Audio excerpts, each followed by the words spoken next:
Por exemplo, a criança que tem TDAH, eu tenho um grupo chamado Programa Meu TDAH, né? Inclusive está com a turma fechada agora, mas é um grupo de mentoria que os pais entram para aprender a compreender seus filhos e orientar seus filhos, lidar no dia a dia com seus filhos. E tem muito pai que chega lá com o menino tirando 3 em matemática. Pô, tá quase no meio do ano, o menino tá tirando 3, se continuar assim, daqui a pouco ele reprovou. E aí eu explico para essa mãe, não adianta você brigar, não adianta você falar, você tem que chegar e puxar a atenção dele. Eu vou dar um exemplo também, quando eu era caixa do Banco do Brasil, atualmente tem outro setor lá. Por quê? Porque na hora que esse menino vai sentar com o pai ou com a mãe para estudar, e ele não quer, ele tá fugindo daquilo ali como se fosse 2 ímãs com o mesmo polo, você tentando aproximar, aquele negócio que escapa para cima, escapa para baixo, ele não consegue juntar ali e fazer o que ele tem que fazer. Quando o pai chega e puxa atenção, o que você tem que estudar? Qual é a prova de amanhã? Matemática. Beleza, qual que é o conteúdo? Capítulo 3. Então vamos lá, capítulo 3, item 1. Vamos lá. O que você sabe fazer disso aí? Não sabe, né? Então vamos lá. Vamos fazer junto? Aí você pega um papel A4 e vai fazendo. Resolve na frente do filho. Entendeu? Entendi. Beleza. Então agora eu escondo a folha, faz você ir numa folha em branco. Às vezes ele tava voando. Muitas vezes ele tá voando e fica... Travou. Travou, né? Então aí o pai, em vez de mostrar de novo, ele puxa. E então começa. Qual a primeira coisa que eu fiz aqui? Você somou A com B. Beleza. Então A mais B igual a não sei o quê. E depois, o que eu fiz? Você lembra? Aí ele para, porque ele não tava prestando atenção. Ele tava olhando, mas a cabeça dele tava em Nárnia. Uhum. Lembra o que acontece com esse A aqui? Ele vai pro outro lado. E aí? E o sinal? O sinal vai negativo. Dá um exemplo bobo aqui.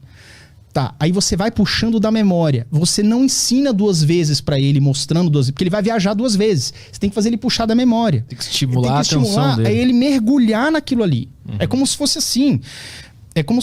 Um mar, um oceano. E aí você tem um barquinho aqui. Esse barquinho tá o seu menino. O conhecimento tá no fundo do oceano. É um barquinho que não flutua, não cai de jeito nenhum. Você anda ali, você não consegue.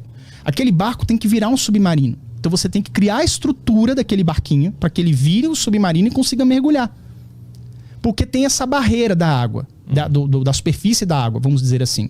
Essa superfície é como se fosse o nosso cérebro criando uma repulsa a fazer aquilo que não é interessante, que pela baixa de dopamina ele não vai ter a performance que ele gostaria, que ele poderia ter, como um neurotípico tem, ele não vai conseguir mergulhar naquele conteúdo. E aí que vem o interessante.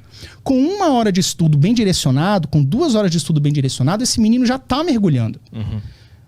E aí a diferença do menino que tirou 3 em matemática, por exemplo, ele aprende uma técnica como essa, o pai aprende a ensinar esse filho, puxar a atenção desse filho, na prova seguinte ele tira 8.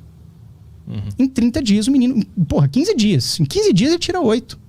Tem que ir estimulando a atenção dele de volta para aquela atividade. É uma questão de atenção, de puxar a rédea. Uhum. Cavalo teimoso. Eu andei de... Última vez que eu andei de cavalo eu tenho 8 ou 9 anos de idade, mas eu lembro muito bem.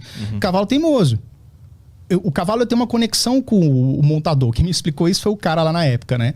Porque como eu era uma criancinha de 8 anos, então o cavalo não tava nem aí. Por exemplo, eu puxava assim pra direita, a intenção é que o cavalo fosse pro caminho da direita, né? Só que ele me ignorava e ele direto pra cocheira pra beber água lá. E eu ficava montado nele, o cavalo bebendo água lá. E foda-se esse menino que tá nas minhas costas, entendeu? Uhum. Então é como se fosse esse cavalo bravo, assim, esse cavalo arredio. Você tem que aprender a puxar a rédea da atenção, a direcionar a atenção, a conduzir a atenção dessa pessoa, dessa criança. Isso se faz com perguntas, porque pelo que eu entendi da tua explicação, tu vai fazendo perguntas. O que eu fiz com o ar, tu falou? E isso dispara um estímulo. Porque quando o pai pergunta e o pai tá do lado da criança, ela não tem mais nada a se distrair. Uhum. Não tem como ela abrir uma aba do YouTube. Não tem como ela fuçar o celular pela 10ª vez, checar o e-mail pela 10ª vez no mesmo minuto, no mesmo intervalo de tempo. Uhum.